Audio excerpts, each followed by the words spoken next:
Yang selanjutnya, ini salah satu masalah juga di Kota Bandung. Beberapa waktu ke belakang ada beberapa penggusuran. Ada di Taman Sari, ada di Laswi, dan terakhir ada di Dago Elos. Yang membuat banyak gesekan antara negara dengan rakyatnya. Nah, yang jadi pertanyaan adalah, kalau jadi Presiden Indonesia, gimana sih? Gusurnya kenapa tuh? Kenapa? Sengketa lahan. Oh. Sengketa lahan.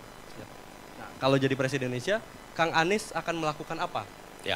Agar penggusuran-penggusuran itu bisa diminimalisir. Betul. Dan negara berpihak pada rakyat. Silakan, Kang. Pembangunan yang dilaksanakan tidak mungkin nol pemindahan penduduk, nggak mungkin. Nggak mungkin aja. Kenapa? Ya misalnya kita mau membangun jaringan rel kereta api baru. Ya kan kalau mau baru pasti melewati rute yang baru dan di situ pasti ketemu lahan milik warga. Nah, yang penting adalah nomor satu, komunikasi awal secara terus terang. Yang pertama. Yang kedua, melakukan pembahasan terkait pembiayaan secara terbuka.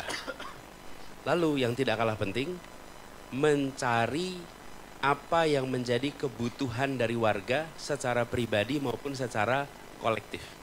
Sehingga ada dialog, ada percakapan agar kepentingan publik itu bisa dijalankan di sini. Tapi kalau penggeseran itu karena kepentingan swasta untuk keuntungan korporasi, beda nilainya dengan kepentingan umum. Negara harus berpihak kepada rakyat.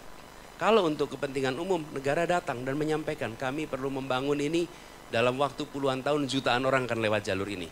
Bila Bapak Ibu mengizinkan dan Bapak Ibu ikhlas, kami akan berikan ganti ruginya sesuai dengan seluruh ketentuan dan sambil diniatkan sebagai pahala.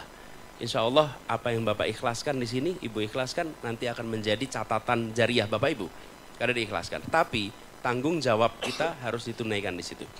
Nah, yang tidak boleh itu kalau negara bertindak seperti petugasnya korporasi swasta. Nggak boleh. Negara itu harus berpihak kepada aturan hukum, pada ketentuan keadilan. Jadi, prinsipnya untuk kepentingan publik komunikasikan. Kalau terkait dengan korporasi, maka harus ada kesepakatan yang fair antara dua pihak swasta.